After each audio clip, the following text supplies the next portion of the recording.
even a single yes and no can decide the future of a project, right? So how do you handle that? We need to be sure that it's not a rug pull, first of all. So it's very, very important that we take a look at their smart contract. In Web3, one approval can create $1 billion ecosystem, and one wrong smart contract can destroy it overnight. That's why people like Chris, who is the listing lead at WEEX, operates in a market where trust is measured faster than the code can be deployed. I mean, like building 3 years, in my opinion, is way, way too long. I always would say, try to get product market fit as quickly as possible, right? Yeah, and see how people react. While most founders spend years chasing perfection, the market usually rewards the project that moves first, adapt faster, and survive long enough to understand what users actually want. Is Chris Durden is somewhat related to the Tyler Durden, the Fight Club, or is it a different thing? Oh yeah, no. That's a nice pick. People in European market can use the sideways to access those portals, right? Is it the one of the ingredients that you just said you guys are cooking something up? All right. So we have been...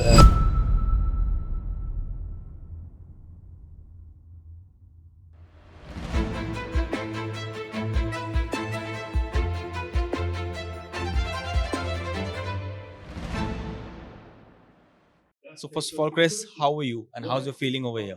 Awesome. First of all, thank you for having me. I'm doing great. What about you? It's wonderful to see you here, and it's really amazing how energetic this atmosphere of Web3 events over here is, right? So how's your feeling? How's your overall review about these events?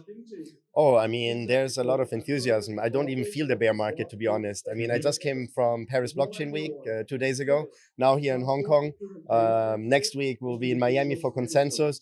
So, I mean, believe me, everything is happening. Listings are happening. Projects are investing. Projects are trying to get more visibility. So, honestly, for me, the bear market is, I think, for players, operators that are not actively involved in the industry. And you being the listing lead at the WEEX, so even a single yes and no can decide the future of a project, right? So how do you handle that? All right. Yeah, in a way, it feels like being the executioner, so you decide Yes. whether a project can get listed or not. But I think it's really, really important that when projects come to us and they want to get listed so that our user base can actually trade their project and become also holders, we need to be sure that it's not a rug pull, first of all. So we have Absolutely. so it's very, very important that we take a look at their smart contract, we take a look at the tokenomics, we see if what the minting of the total minting supply is going to be. So these things are crucial because we want to protect our community. Otherwise, we lose credibility. And once we lose credibility, there's only one way, and it's way down. Yes. And that's everything is gone, right? Exactly. And as being a listing lead, you probably see hundreds of pitch every day, and each of them project are just claiming to be the next big thing in the ecosystem, right? How do you feel about that? Yeah, you're absolutely right. Spot on here, spot on. I mean, the thing is, I think it's very helpful to listen to pitches every day, and exactly, it's how you say it. I mean, like, there's hundreds of pitches that I review every week. All of them believe that they're the next big project and the top 10 coin. But the reality is that most projects lack the understanding of actually the crypto industry. I can give you like one basic example that happens to me all the time. Maybe projects that were active in the tech industry, so in Web2, and they want to move into Web3, they disregard that there's a completely different culture there, that things work completely different in the Web3 industry, that the users and investors are completely different, right? And they Yes. still apply Web2 strategies that don't work for Web3. So while some projects might be a fantastic idea for the Web2 industry, for the Web3 industry, it's a completely different thing. And there's a vice versa thing as well, because some projects are built on Web3, even if they don't have to be blockchain enabled. They just, okay, this thing is working on that market, let's build it over here, right? Yes, That that's thing right. happens too. So what's the one red flag that you think while you read these papers? Oh, wow. I tell you something that probably most project founders will not like to hear, but I really just want to be helpful. So I even had today at Hong Kong Fest a conversation with a project founder who showed me that he has been working on a GameFi project for the past 3 years. So he invested his own money. He is a coder, so he did most of the heavy lifting for the development, right? And after 3 years, now the product is almost ready. So it's not even ready to use right now. And so the first question I asked him was like, okay, so since you have been working on this product and it looks very good, like the demo looks nice, the website looks nice, do you actually have a community that is behind it? And he just said, yeah, we just started 2 months ago and we have 100 people in Telegram and in Discord. And I was like, okay, okay. And it was really, really straightforward It's with just him. like I a said, small neighborhood you captured. That's it. yes, yes, yes. So, I didn't really want to hurt his feelings, but I told him, listen, you have to understand that it doesn't matter how amazing your product is, but if nobody knows about it, how do you want to be successful? So you have to invest in community growth. You have to speak their language, and you have to give them incentives and motivation to actually start using your product. So at least he didn't take it personally. Actually, he told me that this gave him some ideas and that now he's thinking in a different way. So I hope that also to the listeners here that are building, that they don't disregard the community building, because you can do two things at the same time. Especially, I mean, like building 3 years, in my opinion, is way, way too long. I Yes. always would say try to get product market fit as quickly as As quick as possible, right? possible. Yes. So you can even just come out with an idea, and just demo the idea and see how people react, right? And then once you see that there's traction and people are like, oh wow, this is so interesting, and there's hype that gets generated organically, then you know that you're on the right path and you can keep building with confidence. Don't just build in stealth mode and then you build for 3 years and you don't even know if the product is going to be Yes, accepted in the market, absolutely, right? absolutely, absolutely. I mean, I think that's one of the biggest lie that most of the Web3 founders tell themselves, that let's build in a stealth mode and then launch it. Mm. That's gonna work in Web2 industry, maybe, but in Web3 you got to have a community, Oh yeah, right? absolutely, 100%. You got to have community, and you got to keep the community engaged. They have to Absolutely. understand something is happening, something big is growing, and this is not possible if you built in stealth mode. So it's a bad And choice. what are the lies that you think Web3 founders tell themselves? And obviously, you're on the listing side, so that's where the vision comes to reality. Then when the project actually gets on the bigger stage, right? When they Yep. get listed. Yes. So what are the lies that they tell themselves, and what are the negotiation questions that went through with you and the project? Well, I mean, the most common lie is basically, yeah, that they just disregard reality and they just believe that things have to work how they want it, like my way, highway, right? So, and this doesn't really work. I mean, I was just talking to a project that we actually listed a few months ago, and they came with the idea to bring a completely new payment system to the industry, but they didn't have any users, or very, very few users. And once they got listed with us, they didn't get the traction that they expected. But obviously, our traders look at the projects as meticulously as we do, because they will look at the community, they will look if there's like development, if there are announcements, who's actually backing the project, if there are influencers, KOLs that actually are excited about the project and talking about it, right? And yeah, and if these things are missing, also it's not so easy to convince traders actually to put their hard-earned money in it, because they in the end want to make profit, right? And so this Absolutely. is like one of the lies that yeah, many project founders, they just don't think what actually it really takes in order to succeed once you get listed. Absolutely. And since you quoted some dialogues, I want to ask one more thing. Is Chris Durden is somewhat related to the Tyler Durden, the Fight Club, or is it a different thing? Oh yeah, no, no, no. That's a nice pick. Yeah, yeah, no, that's good question. Absolutely. So Tyler Durden, I don't know if most people might not be 100% aware of it, even though it's from the Fight Club movie. Yes. It's a cult movie. It's a timeless movie. You can even watch it now, even though that's a movie from I think 1998. Yes. But one of the central figures in the movie obviously is Tyler Durden, who is a rebel, who is an anarchist, and he wants to destroy the financial system. So I believe that decentralization is very, very important, that we need to protect it. And while I'm with WEEX, that is a centralized exchange, one of the key things that we protect, and we will keep protecting it for as long as we will be around, is that we protect user data. We a non-KYC exchange, which means that we're not going to hand over your data to any government.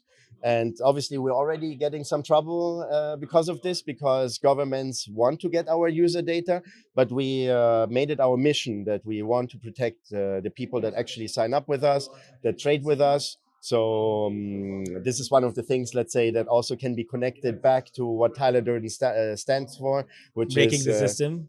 yes, breaking the system. So while we're centralized, which I think is an easier way to onboard people than completely decentralized exchanges, we want to make sure that we break the system and we don't bend our knee to the governments that are trying to push us to hand over user data.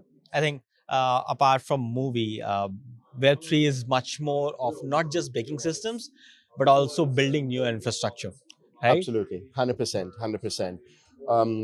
I mean, Web3 is continuously in development, which should be like this, because if we see privacy coins became big last year, like Zcash, for example. Yes. And we realized that, for example, whales, like the real whales, they want to stay private while having the benefits of moving money around fast and cheap and in any quantities they want, without having an institution behind that flags them whenever there's an amount that Yes. they want to send somewhere that the institution is not happy with, Yes. So definitely. So I think development in crypto is very important. The more we go forward, the more the products that actually really help sustain the industry and grow the industry, those products will succeed. Absolutely. And there's one more thing. You're based in Bangkok, Yes, right? that's right. A lot of digital nomads and specifically Web3 nomads are into Bangkok because of one, the geography. It's very well developed area. You can enjoy the temperature over there, and the uh, running ecosystem of Web3. How do you see people over there are being getting more and more diversified in terms of what people are building in Web3 ecosystem, and this culture is also spreading throughout the Asia, right? How do you seeing that shift is going to happen? Well, I mean, definitely Southeast Asia is the region where crypto has grown the fastest. I mean, definitely, no doubt. I mean, we are actually an exchange that was founded in Singapore. We are now based in Dubai. But the leadership actually is Singaporean and also Chinese. The reason why I chose Bangkok is definitely because of geographical location. I mean, like it's very, very handy to be just 2 hours away from Singapore, 2.5 hours away Yes. from Hong Kong, so which are actually uh, financially very, very strong hubs, right? Talking about specifically about crypto in Thailand, the industry there is actually still small, let's say, but it's growing. I know all the, let's say, the players that are important in Thailand. We're also actually discussing cooking something up right now in this specific Can I moment. get the recipe? Yes, yes, yes. I can't announce it just yet because we're still working on it, but there will be some initiatives happening in June. So we also want to help, let's say, the Thai crypto industry develop. But I believe generally in Southeast Asia, this is like a very, very interesting market. On the other hand, since I'm also based in Europe, in Italy, this year WEEX is trying to have more impact in the European market.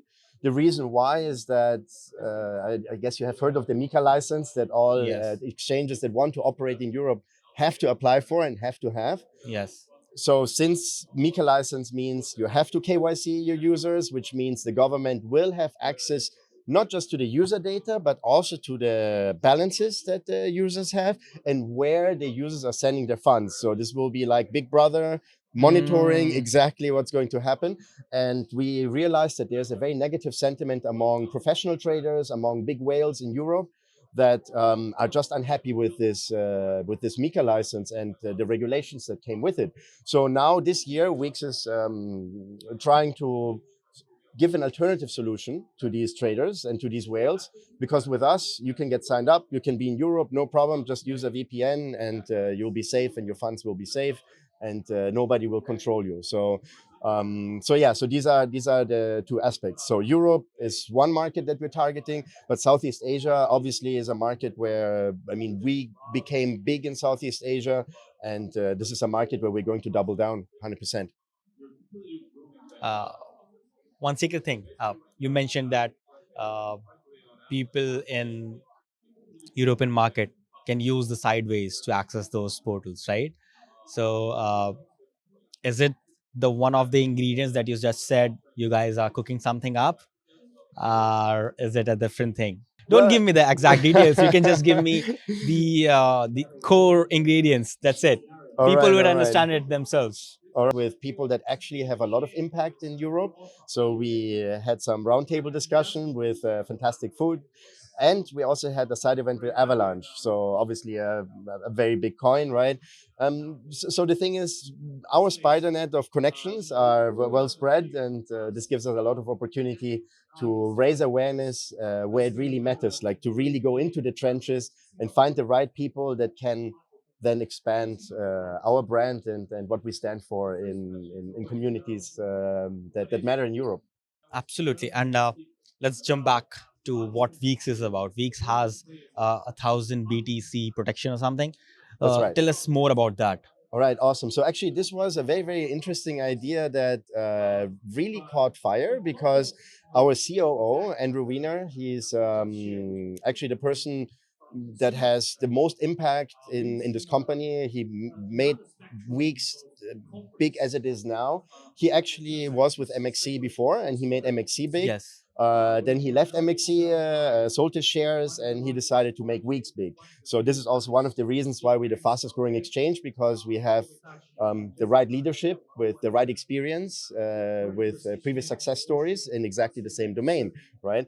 And he came up with the idea after the FTX collapse that exchanges should have a protection fund of at least 1,000 BTC, so that people actually are 100% sure that their funds will not disappear. So WEEX actually was the first exchange that did that, and then it was applied by many, many other exchanges. So I think this, proves clearly that it was a great idea. And it's a really strong and bold move by a founder, right? Absolutely. As being the listing lead, right? There are other side of the founders who apply to be listed on the platform, right? Uh, what's the one thing that they try to skip while answering your questions? All right, this is that's a good one. That's a good one. So I have a lot of stories there that I could tell you, but let's say the most common thing that happens is projects come and they pitch their project, and obviously it's the next Uber of Web3 or Amazon of Web3, and they want to get listed and they don't want to invest anything. So basically, they just say, "Yeah, you put our liquidity for us, you cover market making costs, you do promotion for us, because our project is so good that your users are too lucky to have us on your exchange." You know, Okay. and like I'm like thinking, okay, so you want everything from us, from money to our user base, and what do we get actually? Not clear. So this is one of the things that happens more often than you might imagine. Wonderful. And let's suppose you have to choose one category. Either it's meme coin, RWA assets, or some utility token. Mhm. You have to list only one kind of projects for a whole year. Which one would you select? All right, so I would not do meme coins, even though meme coins, I believe, are a fundamental part of crypto. But meme coins have a very short life cycle. It's nice to have them, but I would not build on meme coins. And also for investments, you have to be, I think, really deep in the trenches. I would not recommend, honestly, to invest in meme coins unless you really know what you're doing. I do not, so I stay away from meme coins. But I think the niche, if I have to pick one, it's a tough choice between RWA and AI coins. And actually, I would pick AI coins. And the reason why is because AI coins, I mean, AI, first of all, is the narrative that is predominantly in everybody's face. If you think about it, like all the chatbots, right, from Claude Code that is like now like really Absolutely. exploded, right? I mean, everybody that is in the Web3 industry, at least, or in the tech industry, has used one of these language models, right? Yes. Yes. So it is, but RWA tokens, not everybody's in there, right? So we have a way bigger market share of AI coins or potential AI coins that could change the industry and also increase adoption from people that are in, let's say, in Web2 or not in crypto yet. So I would definitely go with AI. Also, another thing which is connected to AI is we're the only exchange that is working actively right now to enable AI trading on WEEX. No other Okay. exchange is doing it. So without going into too many details, I just give you a hint. So it's native language trading. So literally, you just tell the AI what trade you want it to do, and it will just execute it, right? So no emotions, like you just Mm-hmm. really go with it. You can also build AI assistants and integrate them into WEEX so that you can manage your risks. And professional traders obviously have even more leverage because they can trade 24/7 Mm-hmm. instead of being in front of the chart, and executing the orders, right? Um, just to give you an example, I tried out the native language trading possibility on WEEX, and just out of fun, and I said, okay, allocate $200 with maximum leverage on BTC. As soon as I'm $100 up, take the profit, and a stop loss of if I go down to $50, stop the trade there, right? And yeah, and it just worked. I just said it, the And trade it's was done. executed. Yeah, and I was also lucky because I did like, I think, yeah, $200 in 30 seconds or so, because I had like a little tick up, and I went max leverage with 400x, so this was Wonderful. one of the things. But yeah, so I think, and this was just really a test. Now imagine, if you're like a professional trader. So we have like several KOLs that work with us that are professional traders, and I know that right now they're working on their own bots that they want to integrate into WEEX so that they can trade without emotion with all the experience that is integrated into a bot, Mm-hmm. and yeah, and so they obviously expect to increase their earnings like this. I mean, there are already multiple things that most of the traders are trying. They're trying to create AI scripts and agents that can trade for them, right? In different ecosystems. But having such solution well embedded into an existing model, Hmm. right? It would be a great thing, right? Absolutely, That's 100%. 100% going to be a boom. Absolutely, absolutely, and that's why we're working in this front. And obviously, I mean, WEEK stands for innovation. That's why we decided to invest in AI and to make this publicly available to everyone, to new traders, to professional traders. And yeah, we believe that this is going to be big. So that's why if I have to pick a category, I would pick AI coins. Because some projects, I believe, even if the coin flops tomorrow, the product would still existing in the market, right? So that's where I think the trust gains are more. Absolutely. I mean, not every project can succeed, but some ideas can be good, but maybe they came too early, or maybe they were not developed properly, or maybe the product or the team was not mature enough. But that can then picked up by someone else who can take that product to the next level. So I think with Yes. AI, this is like one of the things, because AI, we're still in the very infant stages of AI. So there's so many things that will happen. Just think about the dot-com bubble in the 2000s when all the tech Yes. stocks went to Yes. zero. But what came out of it? Google, Amazon, So just to give you like two examples, right? And I believe the same thing will be with AI. We just have to give it time, and people have to try and fail, but there's no failure if you don't stop, So you can just learn from failures, and then you will succeed. Amazing. With all your knowledge, all your experiences, let's suppose tomorrow the internet goes out, right? There's no internet, Armageddon. right? Right. Like a doomsday. What would be your new beginning would look like? What would be the new innovation that you would build at that moment? Oh wow, that's a tough question. I like that question. I like the question. Um, well, I think first of all, there's always some pain point that needs to be solved. Yes. And let's say once internet completely disappears, obviously we need to find a way to stay connected. one way or another, right? So I'm not a builder. I'm, let's say, good in business development, in understanding businesses, in understanding growth, in connecting the dots with everything business related. And this also means connecting with the right people. So I would definitely tap back into my existing network. I know some builders that are next level geniuses, and I would definitely partner up with them and build a solution that would solve a huge pain point that would be communication related, because we all need to stay connected. So decentralized internet, for example, I think that could be super, super interesting. So no government controlling it, no regulators, just really free speech and innovation, just handed over to people without being controlled by any entity. Just have to find the right grounds to make sure it's safe and secure as well. Oh yeah, no, absolutely. So safety, security, obviously fundamental. Otherwise, no product can be built sustainably. Absolutely. Thank you so much for this amazing conversation. It was fabulous talking to you, and the thought you gave, like the decentralized internet. I hope that comes soon. And it's amazing talking to you. All right. Thank you so much for having me. It was a pleasure being here. Wonderful to see you here. Thank Thank you you. so much.